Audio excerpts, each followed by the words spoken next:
नमस्कार दोस्तों, आज के इस नए वीडियो में हम स्वागत करते हैं आपका। तो आज हम संविधान से संबंधित मूल अधिकार का चैप्टर नंबर 4 कंप्लीट कराएंगे, जिसे हम फंडामेंटल राइट्स के नाम से भी जानते हैं। इसके सभी 20 क्वेश्चन इंपॉर्टेंट हैं, जिनसे आपका पूरा चैप्टर कवर हो जाएगा।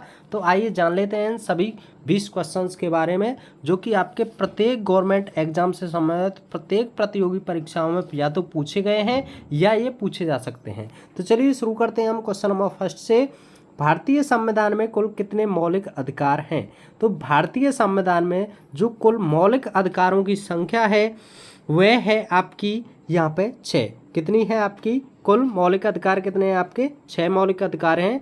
नेक्स्ट देखते हैं हम, मौलिक अधिकारों का संरक्षण किस अनुच्छेद में किया गया है? तो मौलिक अधिकारों का जो संरक्षण किया गया है वह आपके 12 से 35 के बीच किया गया है अनुच्छेदों में।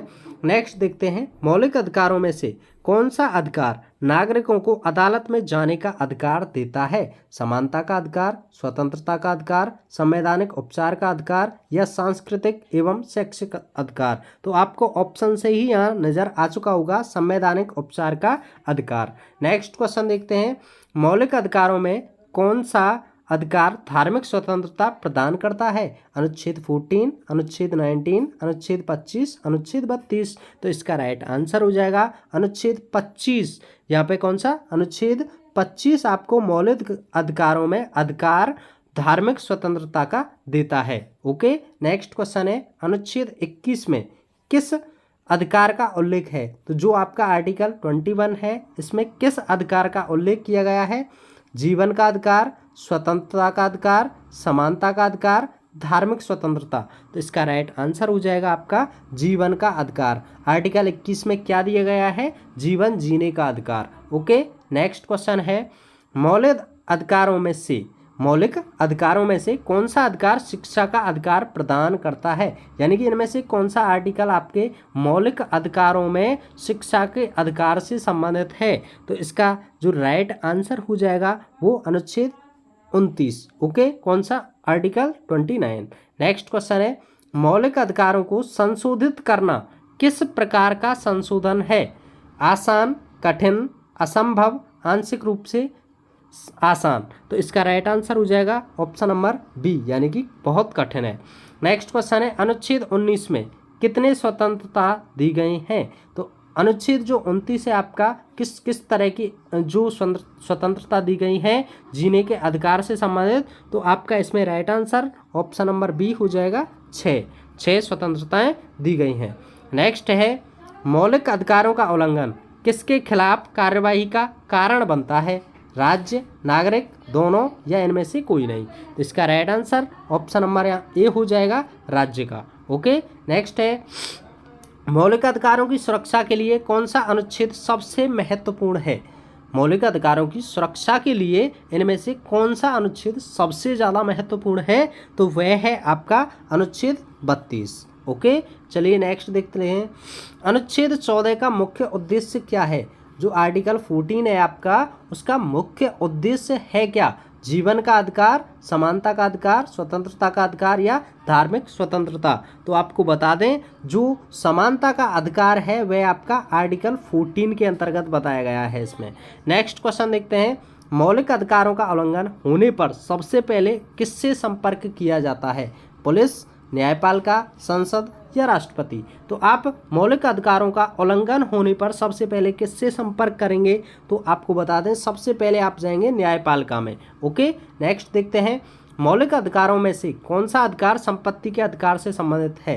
तो इनमें से संपत्ति के अधिकार से संबंधित कौन सा मौलिक अधिकार होता है हमारे हाथों में? अनुच्छेद 19, अनुच्छेद 21, अनुच्छेद 31 या अनुच्छेद 32? तो आपको क्लियर कर देते हैं, यहाँ पे अनुच्छेद 31 के अंतर्गत आप मौलिक अधिकारों में से अधिकार संपत्ति के अधिकार से संपादित है।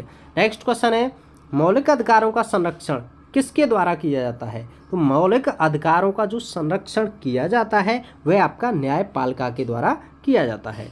नेक्स्ट क्वेश्चन देख लेते हैं, अनुच्छेद 19 में दिए गए अधिकारों में से कौन सा अधिकार अभिव्यक्ति की स्वतंत्रता से संबंधित है?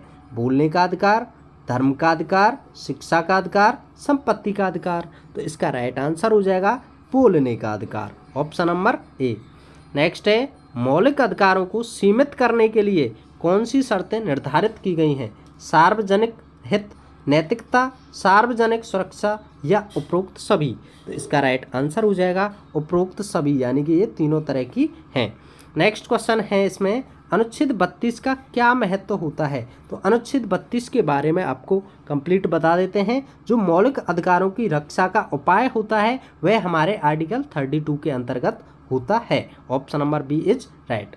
नेक्स्ट क्वेश्चन है मौलिक अधिकारों में से कौन सा अधिकार नागरिकों को समाज में समानता का अधिकार प्रदान करता है? समाज में समानता का अधिकार प्रदान करता है। तो इसका राइट आंसर हो जाएगा ऑप्शन नंबर ए अनुच्छेद 14।